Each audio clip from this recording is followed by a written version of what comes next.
My name is Dr. Antony Levatino. I'm a practicing obstetrician-gynecologist, and I've performed over 1,200 abortions. Today I'm going to describe a first trimester surgical abortion called suction D&C, dilatation and curettage. This is the most frequently performed abortion and is used typically from 5 to 13 weeks of pregnancy.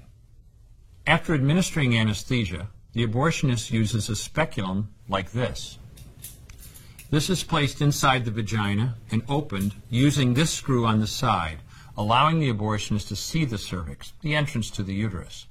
The cervix acts as a gate that stays closed for the duration of pregnancy, protecting the baby until it is ready for birth. The abortionist uses a series of metal rods called dilators, like these, which increase in thickness, and inserts them into the cervix to dilate it, gaining access to the inside of the uterus where the baby resides.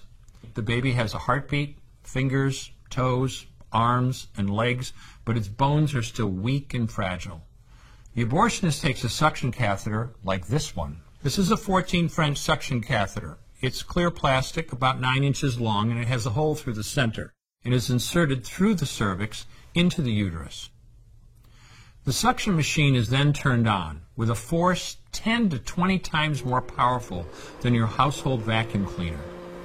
The baby is rapidly torn apart by the force of the suction and squeezed through this tubing down into the suction machine, followed by the placenta. Though the uterus is mostly emptied at this point, one of the risks of a suction D&C is incomplete abortion, essentially pieces of the baby or placenta left behind. This can lead to infection or bleeding. In an attempt to prevent this, the abortionist uses a curette to scrape the lining of the uterus. A curette is basically a long-handled curved blade. Once the uterus is empty, the speculum is removed and the abortion is complete. The risks of suction D&C include perforation or laceration of the uterus or cervix, potentially damaging intestine, bladder, and nearby blood vessels, hemorrhage, infection, and in rare instances, even death. Future pregnancies are also at a greater risk for loss or premature delivery due to abortion-related trauma and injury to the cervix. As I mentioned at the beginning, I'm Dr. Antony Levatino, and in the early part of my career as an OBGYN, I performed over 1,200 abortions. One day, after completing one of those abortions, I looked at the remains of a preborn child whose life I had ended, and all I could see was someone's son or daughter. I came to realize that killing a baby at any stage of pregnancy for any reason is wrong.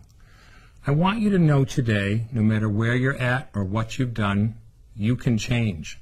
Make a decision today to protect the preborn. Thank you for your time. I will no longer do any more abortions.